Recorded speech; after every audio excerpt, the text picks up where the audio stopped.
Splat Communications. For information that sticks. Hello everyone, welcome to Splat Communications. Your channel for reliable, relevant, and accurate information regarding sports, surveys, statistics, science, politics, people, lifestyle, arts, travel, and technology. Munting parangal at katuwaan sa selebrasyon ni Manong Johnny Pon si Enrile ng kanyang ika-100 birthday. I-greet po sana nating lahat siya ng happy 100th birthday Manong Johnny.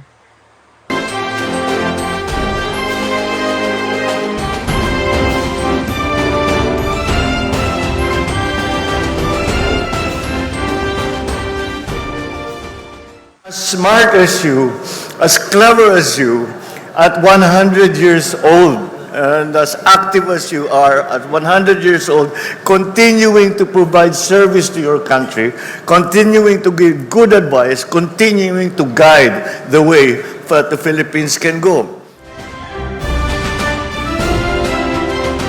Handa na ba kayo? Sasakay tayo sa makulay na biyahe ng kasaysayan. Lahat ng ito para ipagdiwang ang ika-100 kaarawan ng alamat ng Pilipinas. Ang ating sariling Senador Juan Ponce Enrile, isang tao na nakakita, nakagawa, at malamang nakalimutan na ng higit sa karamihan sa atin ang kanyang mga karanasan. Nakakatawa at hindi malilimutang biyahe ito. Mantakin mo, inabot niya ang lahat ng ito. 1924, habang baby pa si Manong Johnny Ponce Enrile ay nagpapakadalubhasa sa kanyang malalim na pagtitig. Nasaksihan ng mundo ang revolusyon ng frozen food, na nagdulot ng kaginhawaan at nagbago ng mga oras ng pagkain magpakailanman. Pagkakakulong ni Adolf Hitler noong 1924, hinatulan si Hitler na makulong dahil sa kanyang pakikilahok sa nabigong kudeta ng Nazi Party. Samantala, lumitaw ang automatic traffic light. Komposisyon ng araw, noong 1925 ay natuklasan ni Cecilia Peniga-Poskin at ang hydrogen ang pinakamaraming elemento sa universe. Samantala, sa kabilang ibayo ng dagat, isang makulit na daga na nagngangalang Mickey Mouse ang nagdebut sa Plane Crazy noong 1928 na hindi sinasadyang nagsimula ng rivalry para sa global adoration na magtatagal ng isang siglo. Ang tinapay na may pre-cut na hiwa o loaf bread unang ibinenta ng Chillicothe Baking Company noong 1928. 1930s, ang dakilang depresyon, Great Depression, ay nagdulot ng kadiliman. Ngunit sa gitna ng pakikibaka ay dumating ang pagtuklas sa penicillin na potensyal na nagliligtas ng buhay ng mga hinaharap na kalaban sa politika. Ang telebisyon ay unti-unting nabuhay, nag-aalok ng sulyap sa hinaharap ng komunikasyon propaganda. Mantakin niyo po, inabot niya lahat ng mga ito.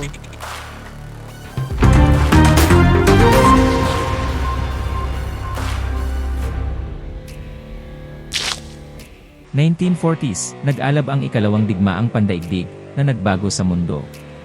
Habang si Captain America ay sumusuntok sa mga Nazi sa malaking screen. Ang imbento ng atomic bomb noong 1945 ay nagbago sa paraan ng pakikidigma magpakailanman. Itinatag ang United Nations noong 1945 upang maiwasan ang mga hinaharap na digmaan. Polaroid camera ay imbento ni Edwin Land noong 1947.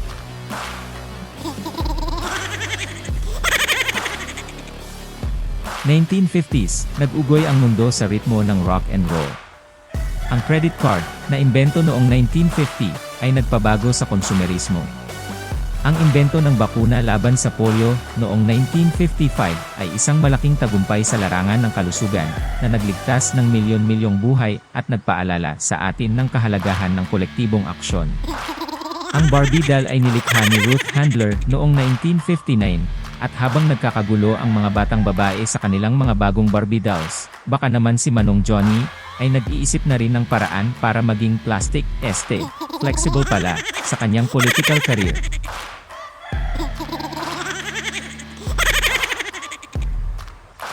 '60s, higit pa sa paglapag sa buwan, nasaksihan ng mundo ang malalaking pagbabago sa lipunan. Ang paglapag sa buwan. Mga hippies. Civil Rights Movement 1960s.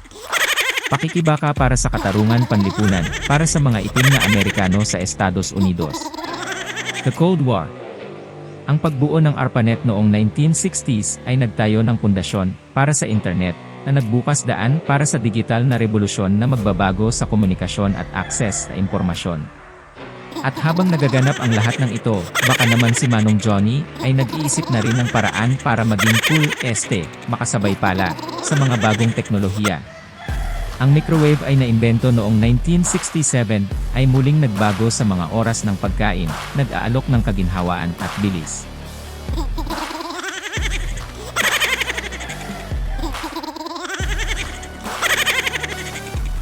'70s, nagningning ang disco. Ang personal computer, na ipinakilala noong dekadang ito ay nagtayo ng pundasyon para sa digital age, at ang epekto nito sa lahat mula sa komunikasyon hanggang sa pamamahala. Ang Watergate scandal sa Amerika ay naganap din sa dekadang ito pati ang katapusan ng digmaan sa Vietnam. Unang naimbento ng cellular phone noong 1973 ay nagpahiwatig ng isang hinaharap ng patuloy na koneksyon na maaaring pinahalagahan ni Enrile, na kilala sa kanyang masusing pagpaplano. Post-it notes ay naimbento noong 1974 ni Spencer Silver at Arthur Fry. Ang personal computer naman ay noong 1977. Ang Apple II ay isa sa mga unang matagumpay na mass-produced na microcomputers.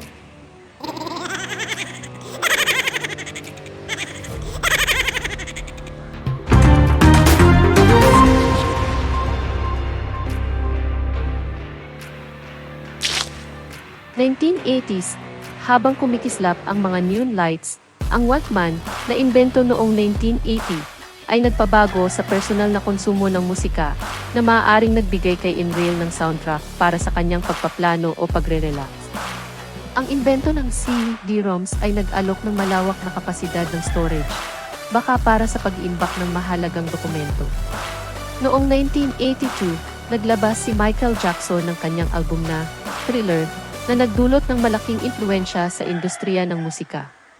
Sa parehong dekada, ipinanganak ang music television o MTV, na nagbigay daan sa isang bagong era ng entertainment.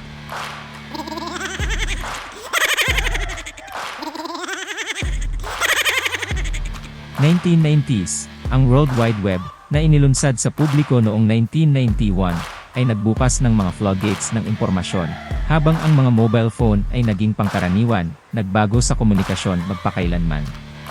Si Enrile, isang veteranong politiko, ay maaaring nakakita ng potensyal para sa mga pag-unlad na ito upang hugis ang diskurso ng publiko at kampanya sa politika.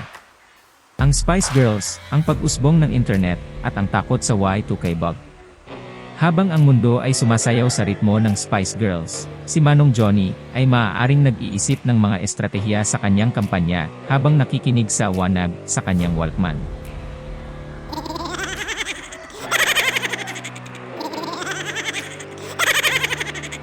Year 2000s, ang smartphone ay nagpabago sa komunikasyon at access sa impormasyon, na nag-apekto sa lahat mula sa konsumo ng balita hanggang sa kampanya sa politika.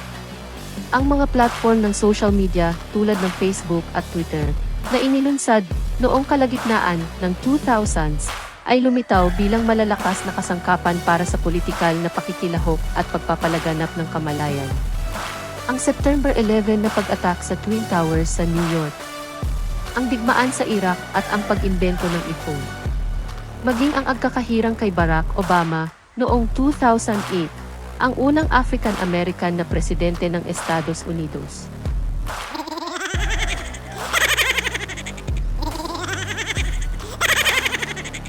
'2010s, ang mga self-driving cars ay nagpapahiwatig ng isang hinaharap ng automation, habang ang artificial intelligence ay nagpapangako ng mga pag-unlad sa iba't ibang larangan.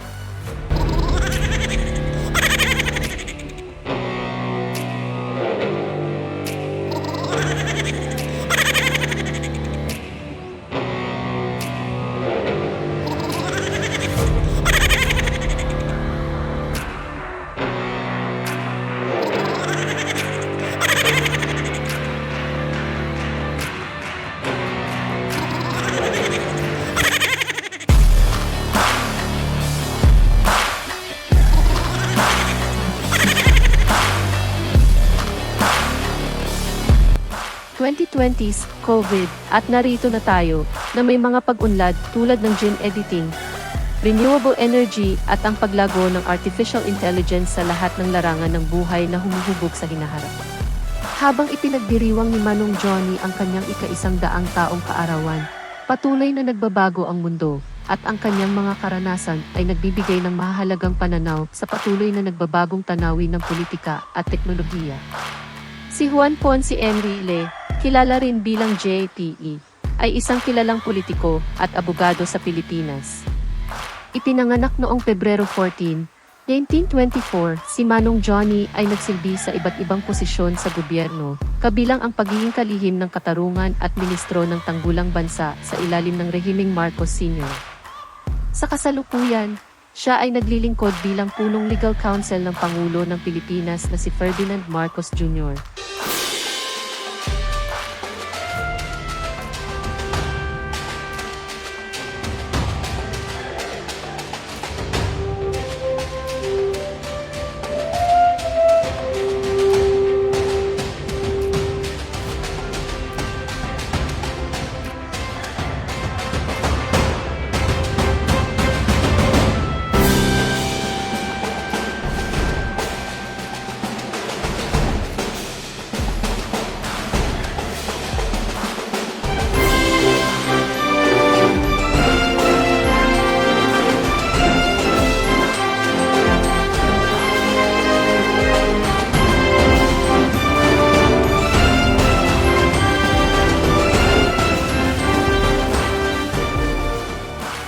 Smart as you, as clever as you, at 100 years old, and as active as you are at 100 years old, continuing to provide service to your country, continuing to give good advice, continuing to guide the way that the Philippines can go.